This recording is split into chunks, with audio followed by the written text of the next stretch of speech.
ወጣቶች ወንድሞችና እህቶቼ ለዝሙት ጊዜ የምንሰጠው ስለ ክርስቶስ ማሰብ ስላልቻልን ነው። ለፊልም ጊዜ የምንሰጠው ክርስቶስን ማየት ስላልቻልን ነው።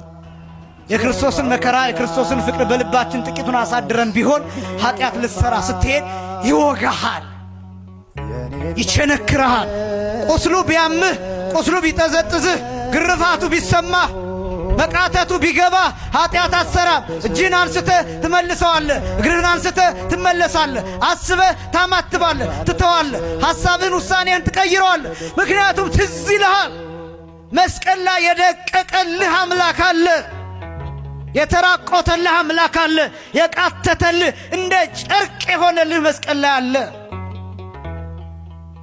መቀጥቀጥ የሚባለው እሱ ነው። ክርስቶስ በበደላችን ጭምር ተቀጥቅጧል። ስለ በደላችን ደቀቀ ብሎ ነቢዩ ኢሳይያስ ይገልጠዋል። ስለ መተላለፋችን ቆሰለ ብሎ ይገልጠዋል። ይሄ መቀጥቀጥ ይባላል። ምን እንዲመስል? እባብ እንዲመስል። ይሄ ብቻ ይመስላችኋል? ሁለቱን ወንበዴዎች ፈያታዊ ዘይማንና ፈያታዊ ዘጸጋምን በጌታ ቀኝና ግራ የሰቀሏቸው ትዝ ይላችኋል? ይሄ ምን ይባላል? መቀጥቀጥ ይባላል። ምን አይነት መቀጥቀጥ? ክርስቶስ ወንበዴ ነው ለማለት ሎቱ ስብሐ።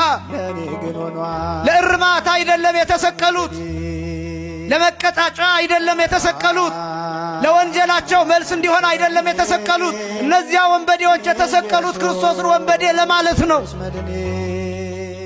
በኃጢአተኛ ምሳሌ፣ በወንበዴዎቹ ምሳሌ እንደ አመፀኞች እንዲቆጠር ነው እነዛን ወንበዴዎች የሰቀሏቸው በቀኝና በግራ። በቀኝ የመጣው ጥጦስን አይቶ ይሄ ምንድነው ብሎ ይጠይቃል። ይሄማ ወንበዴ ነው ይሉታል።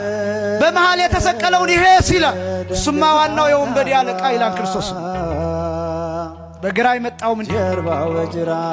በነፍስ ታጅቧል፣ በነፍስ ታጅቧል።